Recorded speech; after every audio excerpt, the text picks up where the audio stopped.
నమస్తే మిత్రులారా, నేను మీ శ్రీనివాస్ చౌహాన్ అడ్వకేట్. మిత్రులారా, వారసత్వంగా వచ్చినటువంటి ఆస్తి తండ్రితో పాటు కుమారులందరూ కూడా వాటాలుగా పంచుకున్న తర్వాత తండ్రి తనకు వచ్చినటువంటి వాటాని తనకు నచ్చిన వారసుడికి ఇవ్వవచ్చా, లేకపోతే అమ్ముకునే అవకాశం అతనికి ఉంటుందా అనంటే, మిత్రులారా, మన దేశంలో హిందూ వారసత్వపు చట్టం 1956 అమలు ఉన్నటువంటి చట్టం.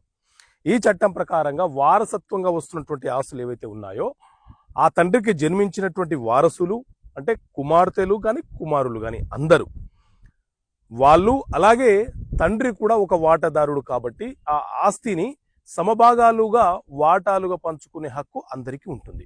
అయితే ఎవరి వాటాలు వాళ్ళకు వచ్చిన తర్వాత తండ్రికి అది సొంత ఆస్తిగా మారిపోతుంది. ఆ తండ్రి యొక్క వాటా అతను ఎవరికైనా గిఫ్ట్ చేసుకోవచ్చు, అమ్ముకోవచ్చు, వీలునామా రాసుకోవచ్చు.